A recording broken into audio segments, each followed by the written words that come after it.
المطهرين وأصحابه الراشدين الهادين المهتدين.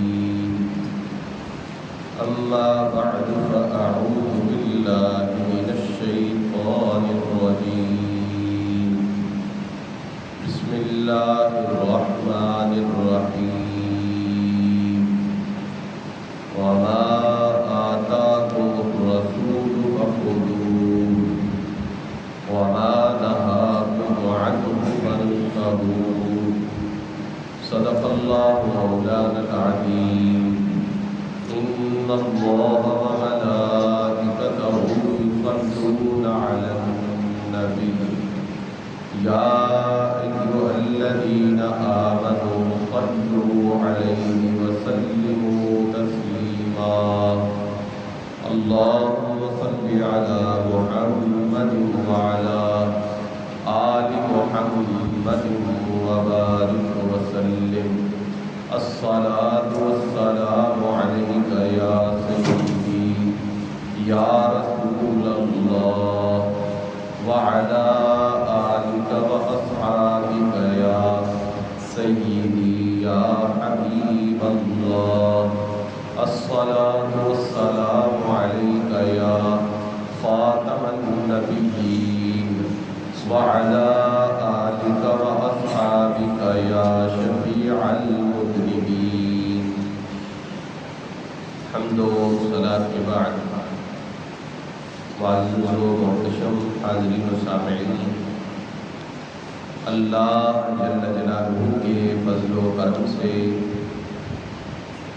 حضور نبی مکرم شفیع معظم صلی اللہ تعالی علیہ وآلہ وسلم کی نگاہ لطف و عنایت سے جمعۃ المبارک کی متبرک ساعتوں میں مجھے اور آپ کو مسجد شریف کی حاضری نصیب ہو رہی ہے۔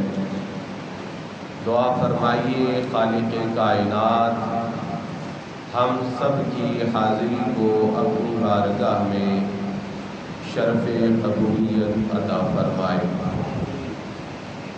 قرآن مجید فرقان حمید میں اللہ جل جلالہ نے اپنے محبوب کریم صلی اللہ علیہ وآلہ وسلم کے اقوال مطہرہ، افعال مبارکہ،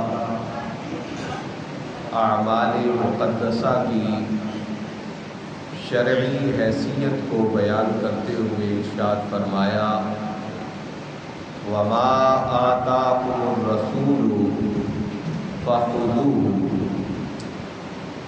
اے لوگو،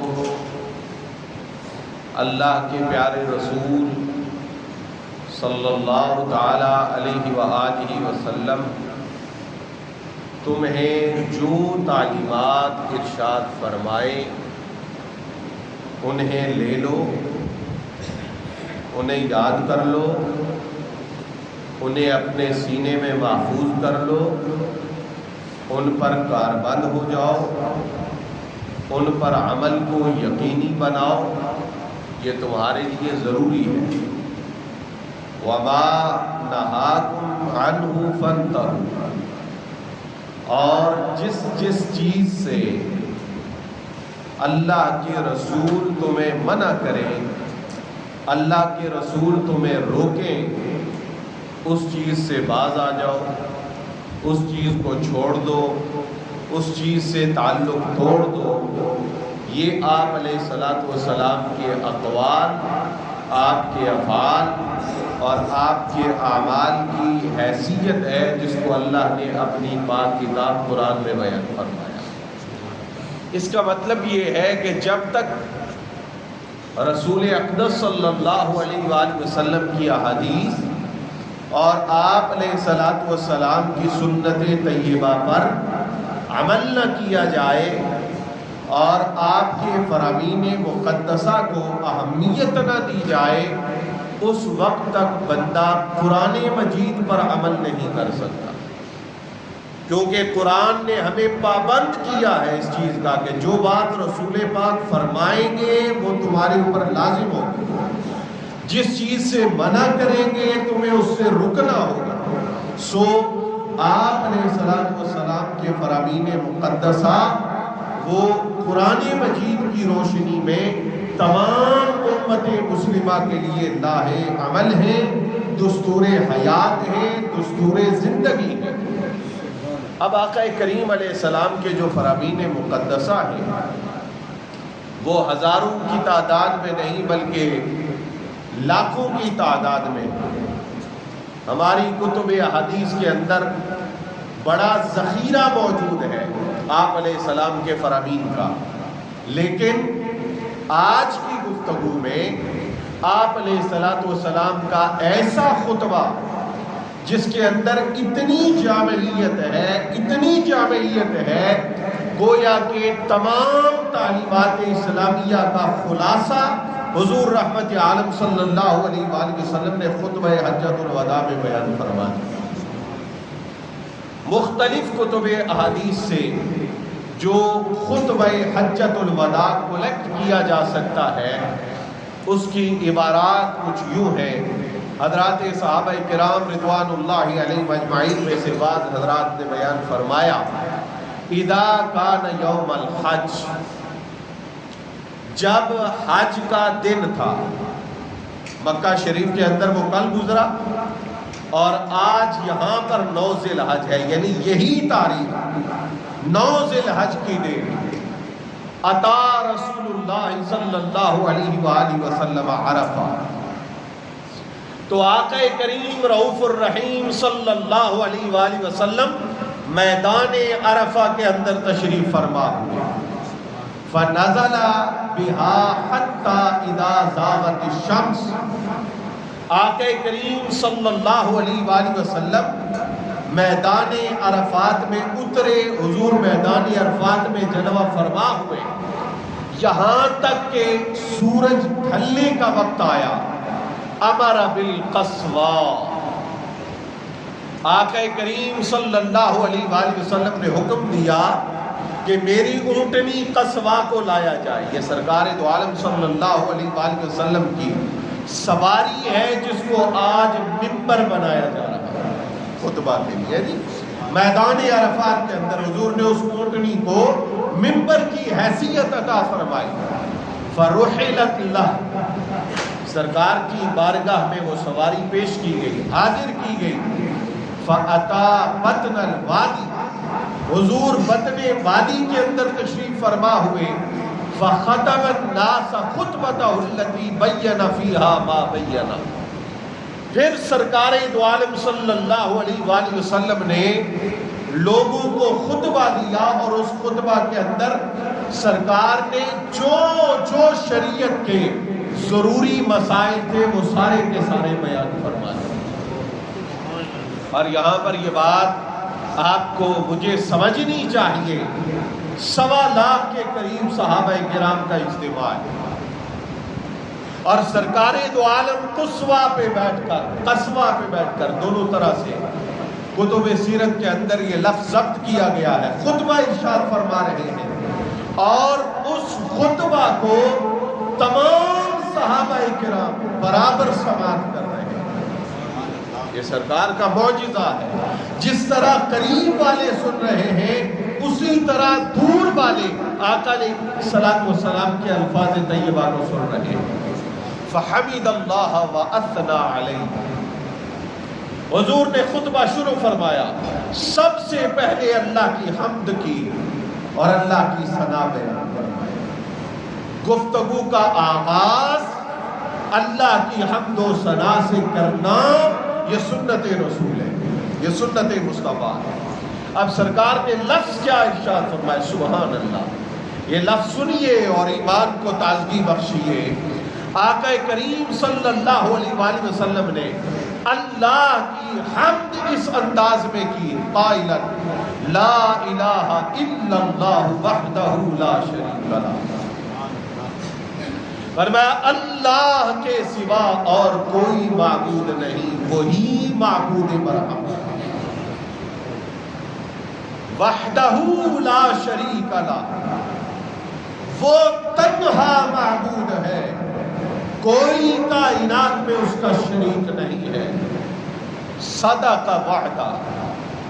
اب دیکھیے یہ اس سفر کا کمال ہے جو سفر 40 برس کی عمر مبارکہ مکمل ہونے پر نبی پاک علیہ السلام نے شروع کیا تھا۔ جو سفر، وہ سفر کہاں سے شروع ہوا تھا؟ لا الہ الا اللہ وحدہ لا شریک لہ، انہی الفاظ سے وہ سفر شروع ہوا تھا۔ اور آج جب سرکار خطبہ حجۃ الوداع ارشاد فرما رہے ہیں تو اس سفر کی تکمیل ہے، اس سفر کا عروج ہے، اس سفر کا کمال ہے، لیکن اس سفر کا آغاز بھی اللہ کی توحید اور اس کی عظمت کے بیان سے ہے۔ اس سفر کا کمال اور عروج بھی اللہ کی توحید اور اس کی عظمت کے بیان سے ہے۔ پھر حضور نے کیا فرمایا؟ فرمایا صدق وعدہ۔ اس وقت سرکار تنہا تھے جب سرکار نے یہ اعلان کیا لا الہ الا اللہ وحدہ لا شریک لہ، پر اللہ کا وعدہ تھا محبوب میری مدد تیرے ساتھ ہے۔ اللہ کا وعدہ تھا یہ کلمہ غالب آئے گا، اللہ کا وعدہ تھا اسلام کو پوری دنیا کے اندر غلبہ نصیب ہوگا۔ میرے آقا نے آج حجۃ الوداع کے موقع پر ارشاد فرمایا لوگوں میرے رب نے جو وعدہ کیا تھا وہ سچ کر دکھایا۔ ہزاروں نہیں لاکھ سے متجاوز میرے غلام یہاں جمع ہے، کلمہ طیبہ کی صدا بلند ہو رہی ہے۔ ایک وقت وہ تھا تنہا حضور نے یہ کلام اور کلمہ بلند کیا، آج لاکھوں زبانوں کے اندر یہ کلمہ جاری و ساری ہے۔ فرمایا وہ اللہ جس نے اپنے وعدہ کو سچ کر دکھایا، وَنَصَرَ عَبْدَهُ، اللہ اکبر اللہ اکبر اللہ اکبر۔ یہ میرے آقا کی شان ہے۔ لفظ سنیے، فرمایا وہ اللہ جس نے اپنے عبد کی مدد فرمائی، اپنے بندے کی مدد فرمائی۔ لوگ جب پاور میں آتے ہیں، لوگ جب طاقت میں آتے ہیں، لوگوں کو جب حکومت ملتی ہے، لوگوں کو جب غلبہ ملتا ہے، لوگوں کو جب تسلط اور مال و دولت ملتا ہے، ان کے تیور بدلتے ہیں، لہجوں میں تکبر آتا ہے، انداز گفتگو غرور و تکبر سے بھرا ہوا ہوتا ہے۔ پر میرے آقا صلی اللہ علیہ وآلہ وسلم آج فاتح بن چکے ہیں۔ مکہ آپ کی مٹھی میں ہے، مدینہ آپ کے ماتحت ہے۔ وہ کفار جو کفر کے سرغنے تھے آج وہ سر جھکا چکے ہیں، پر اس کے باوجود میرے آقا عز و انکسار کی معراج پہ جا کے فرما رہے ہیں نصر عبدہ۔ لوگوں میں آج بھی اپنے اس رب کا عبد کہلانے میں، بندہ کہلانے میں خوشی محسوس کر رہا ہے۔ یہ ہے سرکار کی شان، سب کچھ آپ کے قدموں میں ہے، پر عز و انکسار آج بھی عروج پہ ہے، آج بھی عز و انکسار کی معراج ہے۔ فرمایا یہ سفر شروع ہوا تھا تو میں اپنے آپ کو اپنے رب کا عبد کہتا تھا، آج یہ سفر عروج میں ہے، میں اپنے لیے پھر بھی عبد کا لفظ استعمال کر رہا ہوں۔ میں اس کا بندہ ہوں، وہ میرا رب ہے، وہ میرا خالق ہے، وہ میرا مالک ہے۔ فرمایا وَحَزَمَ الْأَحْزَابَ وَحْدَ، سبحان اللہ۔ فرمایا وہ اللہ جس نے تنہا کفر کے سارے لشکروں کو شکست خوردہ بنا دیا۔ یہ بہت خاص بات ہے۔ جنگیں ہوئی، صحابہ لڑے، شہادتیں ہوئی، سرکار خود غزوات میں تشریف لے کر گئے، آپ کے بدن مبارک سے خون جاری ہوا، یہ ساری تکلیفوں کا زمانہ گزرا۔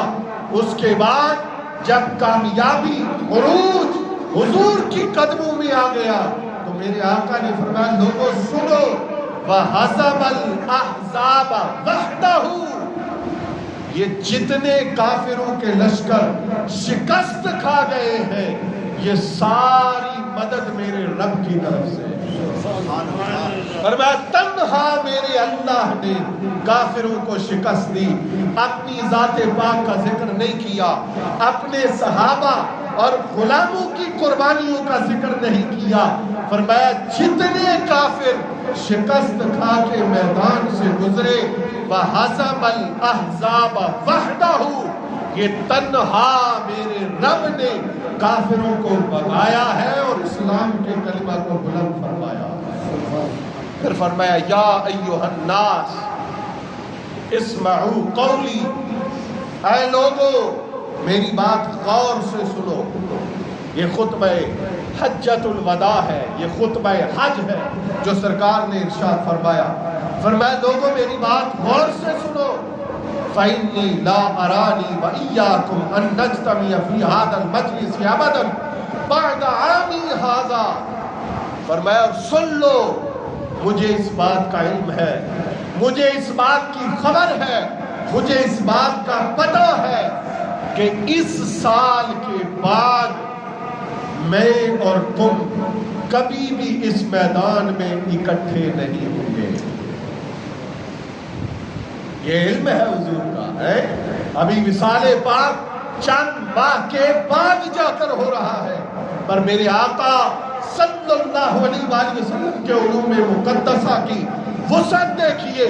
فرمایا یہ آخری اجتماع ہے میرا اور تمہارا، اس کے بعد ملاقات نہیں ہوگی، اس کے بعد یہ اجتماع نہیں ہوگا، اس کے بعد میدان عرفات کے اندر تمہیں میرا خطاب سننا نصیب نہیں ہوگا، اس لیے غور کے ساتھ میری باتیں سنو۔ فرمایا ایھا الناس، اے لوگو، ان اللہ یقول، میرا رب فرماتا ہے یا ایھا الناس انا خلقناکم من ذکر و انثی، اے لوگو ہم نے تمہیں ایک مذکر اور ایک مؤنث سے پیدا فرمایا۔ حضرت سیدنا آدم اور حضرت سیدہ حوا سلام اللہ تعالی علیہما، ان سے پیدا کیا۔ وَجَعَلْنَاكُمْ شُعُوبًا وَقَبَائِلَ لِتَعَارَفُوا، اور تمہارے قبیلے، تمہاری شاخیں، تمہارے گروہ صرف اس لیے بنائے کہ تمہارا آپس میں تعارف ہو جائے، پہچان ہو جائے۔ جس طرح نام رکھ لیتے ہو، یہ زید ہے، یہ خالد ہے، یہ ابو بکر ہے، یہ عمر ہے، یہ عثمان ہے، یہ علی ہے، یہ بلال ہے، جس طرح یہ نام رکھتے ہو تعارف کے لیے، اسی طرح اللہ نے تمہارے قبیلے تعارف کے لیے بنائے، پہچان کے لیے بنائے، اس لیے نہیں کہ تم ایک دوسرے پر تکبر کرو، اپنے آپ کو بڑا اور دوسرے کو حقیر سمجھو۔ ان اکرمکم عند اللہ اتقاکم، سن لو اللہ کے ہاں تم میں سب سے زیادہ عزت والا وہی ہے جس کے پاس تقوی کی دولت زیادہ موجود ہے۔ یہ معیار ہے۔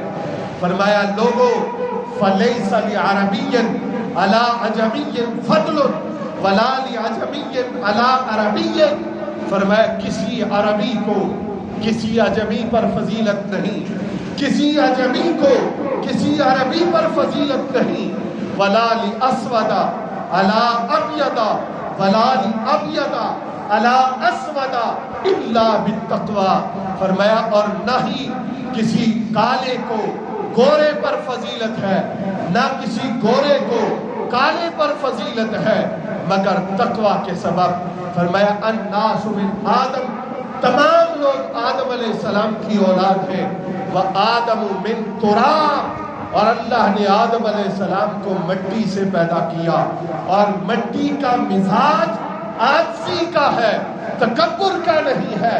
اولاد آدم ہونے کے ناطے تمہیں ایک دوسرے کے ساتھ برابری کی بنیاد پہ رہنا چاہیے، تقوی اور پرہیزگاری اختیار کرنی چاہیے۔ فرمایا لوگو الا کل مکثرۃ او دم او مال یدعا بہ فہو تحت قدمی ہاتین، آقا کریم علیہ السلام نے فرمایا لوگو آج کے بعد ہر فخر، ہر خون، ہر مال جس کے سبب لوگ اپنے لیے عزت کا دعویٰ کرتے ہیں، فرمایا وہ میرے ان 2 قدموں کے نیچے ہے۔ بس اب کوئی کسی پر اپنے آپ کو محض دنیاوی اشراف کی وجہ سے، محض دنیاوی معاملات کی وجہ سے، محض قبائل کی بنیاد پر بلند اور بالا نہ سمجھے۔ الا سنانۃ البیت وسقایۃ الحاج، فرمایا سارے شرف جو لوگوں نے خود اختراع کیے ہوئے تھے وہ میں نے ختم کر دیے ہیں۔ ہاں 2 شرف اب بھی باقی ہیں، ایک بیت اللہ شریف کی کلید برداری، یہ شرف ہے اور میں اس کو برقرار رکھ رہا ہوں، یہ اسی قبیلے کے پاس رہے گی جس کے پاس تھی۔ وسقایۃ الحاج، اور دوسرا حاجیوں کو پانی پلانے کی خدمت، زمزم پلانے کی خدمت، یہ اسی خاندان کے پاس رہے گی جس کے پاس تھی۔ اور آقا کریم صلی اللہ علیہ وآلہ وسلم نے اپنے چچا حضرت عباس رضی اللہ تعالی عنہ کو یہ شرف اس موقع پر عطا فرمایا۔ ثم قال یا معشر قریش، پھر ارشاد فرمایا اہل قریش، لا تجیئوا بالدنیا تحملونها علی رقابکم، ایسا نہ ہو کہ قیامت والے دن تم صرف دنیا کا بوجھ اپنے کندھوں پہ اٹھا کے لاؤ۔ وَيَجِيءُ النَّاسُ بِالْآخِرَةِ وَيَجِيءُ النَّاسُ بِالْآخِرَةِ، اور لوگ آخرت کا سامان تقوی اور پرہیزگاری لے کے آئے۔ فَلَا أُغْنِي عَنْكُمْ مِنَ اللَّهِ شَيْئًا، اگر تم نے میری بات نہ مانی تو پھر میں اللہ کی بارگاہ میں تمہاری سفارش نہیں کروں گا۔ فرمایا معشر قریش ان اللہ قد اذهب عنکم نخوۃ الجاہلیۃ وتعظمها بالآباء، فرمایا اے معشر قریش، اللہ نے تم سے جاہلیت کا تکبر بھی دور کر دیا اور محض آبا کا نام لے کے ایک دوسرے پر برتری بیان کرنا اس سے بھی تمہیں منع کر دیا۔ حضرات گرامی قدر، حضور کے اس خطبہ مبارک کا باقی حصہ آئندہ جمعۃ المبارک آئندہ گفتگو میں بیان کروں گا۔ 1-2 اعلانات سماعت فرما لیجئے۔ ایک اعلان تو یہ ہے کہ عید الاضحیٰ کی نماز صبح 6 بجے انشاءاللہ العزیز تکونی گراؤنڈ کے اندر ادا کی جائے گی۔ تمام حضرات بر وقت تشریف لے کر آئیں۔